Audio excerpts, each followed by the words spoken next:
അസ്സലാമു വറഹ്മത്തുള്ളാഹി വബറകാതുഹു.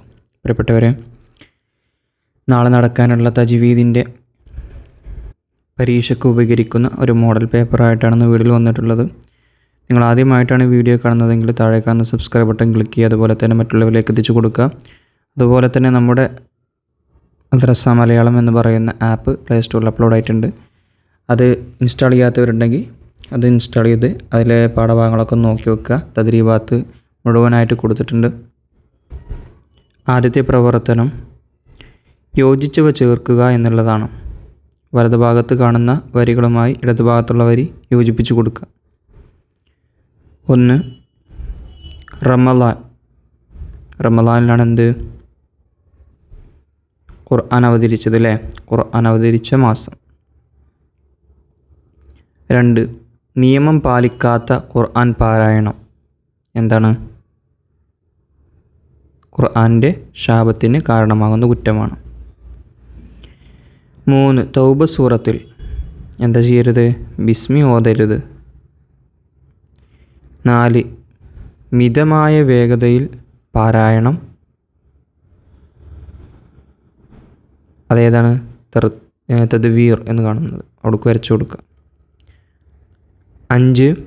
ഖുർആൻ പഠിക്കലും പാരായണം ചെയ്യലും എന്താണ്?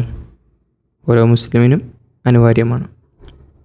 ഇനി അടുത്ത പ്രവർത്തനം ഉത്തരം എഴുതുക എന്നുള്ളതാണ്. ചോദ്യം 1.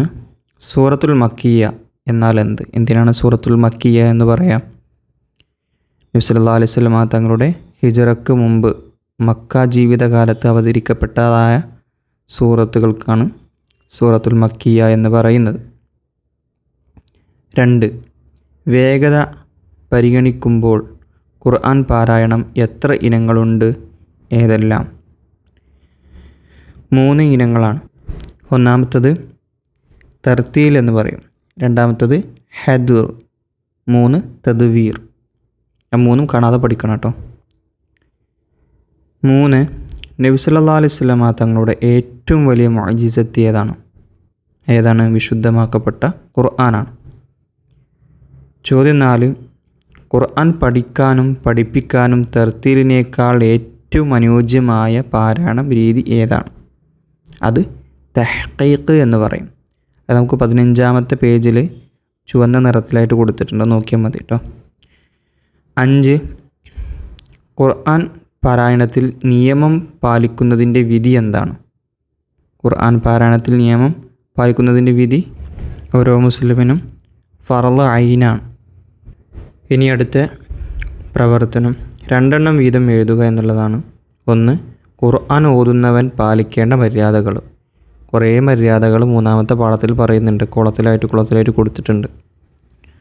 ഖുർആൻ ഓതുന്നവൻ്റെ ശരീരവും വസ്ത്രവും ഓതുന്ന സ്ഥലവും ശുദ്ധിയുള്ളതായിരിക്കണം.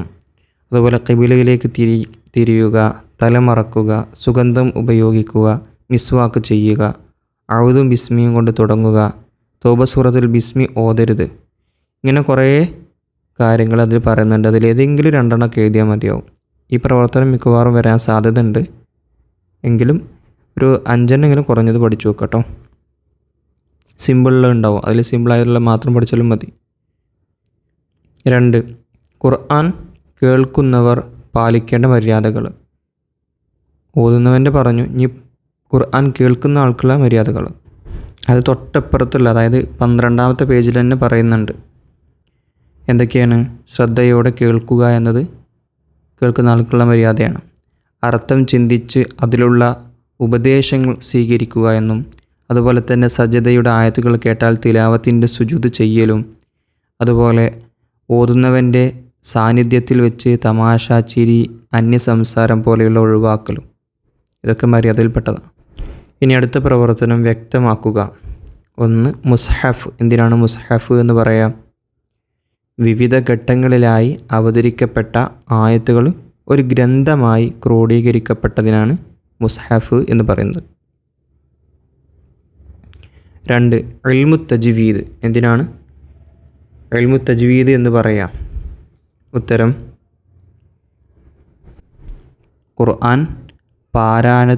ഖുർആൻ ഓതുന്നവന് പാരായണ നിയമങ്ങൾ ചർച്ച ചെയ്യുന്ന ഖുർആൻ പാരായണ നിയമങ്ങൾ ചർച്ച ചെയ്യുന്ന വിജ്ഞാന ശാഖയാണ് ഇൽമു തജ്വീദ്. 3 ഹദർ നമ്മൾ പറഞ്ഞിട്ടുണ്ടായിരുന്നു. 3 തരത്തിലുള്ള ഓത്തുകളെ പറ്റി പറഞ്ഞിട്ടുണ്ടായിരുന്നു. അതിൽ ഹദർ എന്താണെന്ന് പഠിച്ചു വെക്കണം. ഹദർ പൊതുവേ ഹദറും അതുപോലെ തന്നെ തർത്തീൽ അതുപോലെ തദ്വീർ ഇത് 3 പഠിക്കണം. ഹദർ അക്ഷരങ്ങളും ഹറക്കത്തുകളും മാറിപ്പോവാത്ത രീതിയിൽ വേഗതയിൽ പാരായണം ചെയ്യുന്നതിനാണ് ഹദർ എന്ന് പറയാം. 4 തജ്വീദ്. മൊത്തത്തിൽ തജ്വീദ് എന്ന് പറഞ്ഞാൽ എന്താണ്? അതിൻ്റെ ഉത്തരം അക്ഷരങ്ങളുടെ ഉച്ചാരണ നിയമങ്ങൾ പാലിച്ച് മനോഹരമായി ഖുർആൻ ഓതുന്നതിനാണ് തജ്വീദ് എന്ന് പറയുന്നത്. ഇനി അടുത്ത പ്രവർത്തനം പൂർത്തിയാക്കുക എന്നുള്ളതാണ്. 1 സജദയുടെ ആയത്തുകൾ ഓതിയാൽ ഡാഷ് എന്ത് ചെയ്യണം?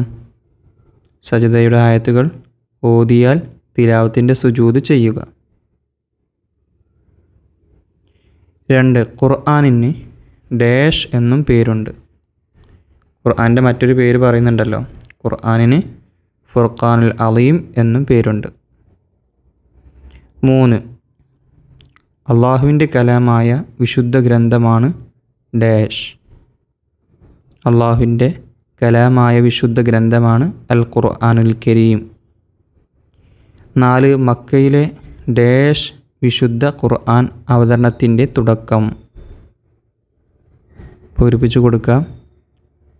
മക്കയിലെ ഹിറാ ഗുഹയിലാണ് വിശുദ്ധ ഖുർആൻ അവതരണത്തിൻ്റെ തുടക്കം. 5 മദീനയിലേക്ക് ഹിജ്റ പോയതിനു ശേഷം ഇറങ്ങിയ സൂറത്തുകൾക്ക് ഡാഷ് സൂറത്ത് മദനിയ എന്ന് പറയുന്നു. ഇനി അടുത്ത പ്രവർത്തനം ശരി അടയാളപ്പെടുത്തുക എന്നാണ്. ഓരോന്നിനും ടിക്ക് ഇട്ട് കൊടുക്കുക ശരിയായതിന് നേരെ. 1 വിശുദ്ധ ഖുർആനിൽ സൂറത്തുകളുടെ എണ്ണം എത്രയാണ്? 110 എന്ന് കൊടുത്തിട്ടുണ്ട്, 114 എന്ന് കൊടുത്തിട്ടുണ്ട്, 120. ശരിയായത് 114 സൂറത്തുകളാണ്. 2 മദനിയ സൂറത്തുകൾ എത്ര? ഓപ്ഷൻ ഉണ്ട് 28, 30, 86. ശരിയായത് 28 ആണ് കേട്ടോ, ഒന്നാമത്തത്. 3 ഖുർആനിലെ മക്കിയ സൂറത്തുകൾ എത്രയാണ്? 40 എന്ന് കൊടുത്തിട്ടുണ്ട്, 86 എന്ന് കൊടുത്തിട്ടുണ്ട്, 114 എന്ന് കൊടുത്തിട്ടുണ്ട്. ശരിയായത് 86 ആണ്.